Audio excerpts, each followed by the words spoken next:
Hello friends, welcome to Kavish good kitchen. இன்றைக்கி நம்ம கிச்சனில் என்ன பார்க்க போகிறோம் அப்படின்னா, சாஃப்டாக எப்படி வீட்டிலே நம்ம பன்னீர் செய்யலாம் அப்படின்னு சொல்லிட்டு தாங்க பார்க்க போகிறோம். நிறைய பேர் வந்து குக்கிங் வீடியோ மிஸ் பண்ணுறோம், நிறைய ஷாப்பிங்காக போடுறீங்க அப்படின்னு சொல்லிட்டு கேட்டுட்டு இருக்கீங்க. சரி, இடையில ஒரு குக்கிங் வீடியோ போடலாம் அப்படின்னு சொல்லி தான் இன்றைக்கி பன்னீர் ரெசிபி செய்யலாம் அப்படின்னு சொல்லிட்டு வந்திருக்கேன். அது வரைக்கும் நம்ம சேனலில் ஃபஸ்ட்டு பார்க்குறவங்களா இருந்தால் சப்ஸ்கிரைப் பண்ணுங்கள். பக்கத்துலேயே ஒரு பெல் பட்டன் இருக்கும், அதையும் ப்ரெஸ் பண்ணுங்கள். அப்போ தான் எங்களோட லேட்டஸ்ட் அப்டேட்ஸ் உங்களுக்கு உடனே வந்து சேரும். சப்ஸ்கிரைப் முற்றிலும் இலவசம். வாங்க வீடியோக்குள்ளே போகலாம். ஃபஸ்ட்டு நான் பார்த்தீங்கன்னா ஒரு 1.5 லிட்டர் பால் எடுத்து வச்சுருக்கேன் பன்னீருக்கு. அதை வந்துட்டு நல்லா காய்ச்சிக்கலாம். இது மாதிரி ஒரு பாத்திரத்தில் நான் ஊற்றிக்கிறேன். ஊற்றிட்டு அந்த பால் பார்த்திங்க அப்படின்னா கிட்டத்தட்ட வந்து பொங்கி வர ஸ்டேஜுக்கு இருக்கணும். அதாவது மேலே ஒரே ஒரு பொங்கல் வரும் இல்லையா, அது மாதிரி பொங்க வந்துடணும். பொங்க வந்ததுக்கப்புறம் நம்ம வந்து லெமன் ஜூஸ் ஆட் பண்ணிடலாம். 2 லெமன், அதாவது பெரிய லெமன் ஒன்றும் சின்ன லெமன் ஒன்றும் எடுத்திருக்கேன். 1 லிட்டர் பாலுக்கு ஒரு பெரிய எலுமிச்சம்பழம் கரெக்டாக இருக்கும். பட் வந்து இது 1.5 லிட்டர் அப்படின்றனால ஒரு குட்டி லெமனும் ஒரு பெரிய லெமனும் எடுத்திருக்கேன். ஸோ இது வந்து கரெக்டாக இருக்கும். இந்த கப்பில் வந்துட்டு நான் கரெக்டாக ஜூஸை பிழிஞ்சு அந்த வடிகட்டியில் வடித்து எடுத்துக்கிறேன். ஏன்னா அதில் உள்ள கொட்டை அந்த சாரெலாம் கரெக்டாக வந்து வடியும் இல்லைங்களா, ஸோ அதுக்காக தான். இது மாதிரி எடுத்துகிட்டு பால் வந்து மேலே பொங்கி வர ஸ்டேஜில் இது மாதிரி நம்ம ஊற்றிக்கலாம். ஸோ நம்ம இதை வந்து பிழிஞ்சு எடுத்தாச்சு. இப்போ வந்து பால் வந்து காஞ்சிட்ருக்கு. அந்த இடப்பட்ட கேப்பில் வந்து நான் இதை பிழிஞ்சு எடுத்துக்கிட்டேன். இப்போ பால் வந்து கொஞ்சம் நல்லா பொங்க வரட்டும். பொங்க வந்ததுக்கப்புறமா பார்த்திங்க அப்படின்னா கொஞ்சம் கொஞ்சமாக இதை விடணும். லெமன் பார்த்திங்க அப்படின்னா ஃபுல்லாக ஊற்றிடக்கூடாது. கொஞ்சம் கொஞ்சமாக விட்டு நம்ம கையில் ஸ்பூனில் லேசாக கிளறி விட்டுட்டே இருந்தோம் அப்படின்னா தான் பால் வந்து கரெக்டான பொசிஷனில் தெரியும். கம்மியாக ஃபுல்லாகவே அப்படியே கவித்திட்டிங்க அப்படின்னா வந்து எல்லா பக்கமும் சேராமல் பால் நல்லா தெரியாத போயிடும். ஸோ அதனால் வந்து கொஞ்சம் கொஞ்சமாக ஒவ்வொரு ஸ்பூனாக சேர்த்து நல்லா கிளறி விட்டுக்கோங்க. பால் வந்து இப்போது மேலே வந்துருச்சு, கிட்டத்தட்ட பொங்கி வர ஸ்டேஜ் ஆகிடுச்சு. உடனே என்ன பண்ணுறீங்க அப்படின்னா அடுப்பை ஆஃப் பண்ணிடுங்க. இதை ரொம்ப நேரம் கொதிக்க வைக்க வேண்டாம். கொதிக்க வைக்காமலே வந்து நீங்கள் ஆஃப் பண்ணிவிட்டு அதுக்கப்புறம் லெமன் வந்து கொஞ்சம் கொஞ்சமாக விட்டு நம்ம பிழிஞ்சு கரைச்சி விட்டுக்கலாம் ஸ்பூன் வச்சு. இப்போது ஒவ்வொரு ஸ்பூனாக விட்டுக்குவோம். ஒவ்வொரு ஸ்பூனாக விட்டுட்டு இப்படி கொஞ்சம் கொஞ்சமாக ஸ்பூன் வச்சு கலந்து விட்டுக்கலாம். அப்போ தான் வந்து சமமாக எல்லா பக்கமும் பரவி கரெக்டான பொசிஷனில் பால் திரிஞ்சு நமக்கு பன்னீர் கிடைக்கும். ஸோ இப்போ எல்லா ஜூஸையுமே கம்ப்ளீட்டாக ஊற்றி நல்லா கலந்து விட்டாச்சு. இப்போ நம்ம ஒரு பிளேட் போட்டு மூடி வச்சிடலாம். ஒரு 5 நிமிஷம் இருக்கட்டும். எல்லா பன்னீரும் நமக்கு திரண்டு வரட்டும்.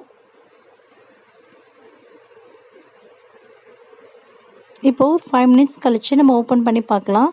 பால் பார்த்திங்க அப்படின்னா ஃபுல்லாகவே வந்து நல்லா திரண்டு வந்திருக்கு.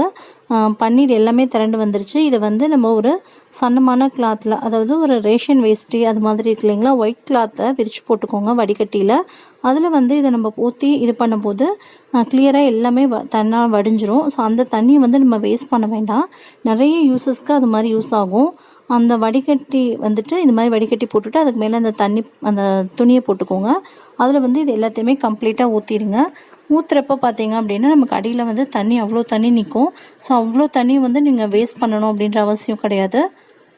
இது என்னென்ன யூசேஜுக்கு வச்சுக்கலாம் அப்படின்னா, நம்ம சூப் செஞ்சாலோ இல்லை குழம்பு செஞ்சாலோ இல்லை மட்டன் குழம்பு இல்லை பன்னீர் பட்டர் மசாலா அது மாதிரி எல்லா பர்பஸ்க்குமே நம்ம யூஸ் பண்ணிக்கலாம். அது மட்டும் இல்லை, நம்ம தலைக்கு கூட பார்த்திங்க அப்படின்னா இதை தேய்ச்சி குளிக்கிறப்போ முடி வந்து நல்லா சாஃப்ட் கொடுக்கும். ஸோ இவ்வளோ பெனிஃபிட் இருக்க இந்த தண்ணியை நீங்கள் வேஸ்ட் பண்ணாதீங்க. ஸோ கண்டிப்பாக வேறு ஏதாவது ஒரு யூசேஜுக்கு யூஸ் பண்ணிக்கோங்க. இப்போது அந்த தண்ணி எல்லாமே வேறு நான் பாத்திரத்துக்கு மாற்றி எடுத்துட்டேன். இப்போ நம்ம வடித்தட்டை மேலே வச்சுட்டு இந்த பன்னீரை வந்து நல்லா டைட்டாக வந்து கட்டி வச்சுடுவோம்.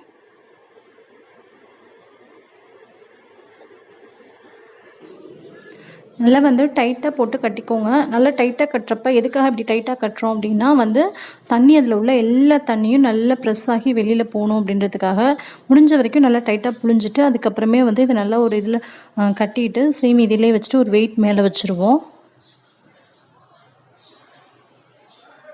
அப்புறம் அது மட்டும் இல்லாமல் இது வந்துட்டு நல்லா தண்ணி ஊற்றி அலசுறது எதுக்காக அப்படின்னா இதில் உள்ள லெமன் ஸ்மெல்லாம் போகணும் அப்படின்றதுக்காக.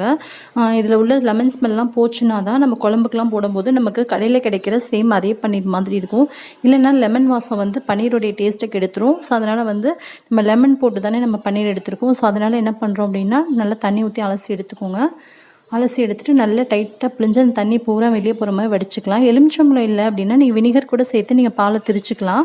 பட் வந்து வினிகருடைய ஸ்மெல் நல்லா இருக்காது அப்படின்றனால நான் லெமன் சேர்த்துருக்கேன். ஸோ இப்போ இந்த தண்ணி எல்லாமே வேறு பாத்திரத்தில் நான் மாற்றி எடுத்துக்கிறேன். மாற்றி எடுத்துகிட்டு இப்போ வந்து அதே பாத்திரம் நம்ம பால் காய்ச்சிட்டோம் இல்லையா, அதை வச்சு அதுக்கு மேலே வச்சு இந்த மாதிரி நல்லா கட்டி வச்சுட்டு இதை வந்து நல்லா ஷேப் பண்ணி வச்சுக்கோங்க. ஏன்னா ஷேப் பண்ணி வைக்கும்போது நம்ம எப்படி என்ன ஷேப்பில் வைக்கணுமோ சேம் அதே ஷேப்பில் தான் நமக்கு கிடைக்கும். அப்போ தான் கட் பண்ணுறதுக்கு ரொம்ப ஈஸியாக இருக்கும். ஸோ அதுக்காக தான் வந்து கரெக்டான ஷேப்பில் இப்படி ரவுண்ட் பண்ணி கரெக்டாக வைக்கிறது. இப்போ பாருங்கள் எவ்வளோ அழகாக ரவுண்டாக வந்து ஷேப் கிடச்சிருக்கு. நம்ம இதை வச்சுட்டு இதுக்கு மேலே பார்த்திங்க அப்படின்னா நம்ம வந்து ஒரு கல் வச்சு, அதாவது இந்த கல் எல்லா வீட்லேயுமே இருக்கும், உரல் கல் இருக்கு இல்லையா, அந்த இஞ்சி பூண்டு நசுக்கிறது, அதை வச்சுக்கலாம்.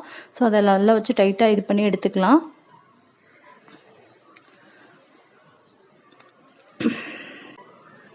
இது வந்து கிட்டத்தட்ட பார்த்திங்க அப்படின்னா 1 மணி நேரத்துலேருந்து 1.5 மணி நேரம் வரைக்கும் இது மாதிரி டைட் ஃபிட்டாக வச்சு வைக்கிறோம் அப்படின்னா தான். இல்லைனா நீங்கள் ஒரு குண்டால தண்ணி வச்சு கூட மேலே பாத்திரம் வச்சு தண்ணி வச்சு கூட அது மேலே வெயிட்டுக்கு வச்சுக்கோங்க.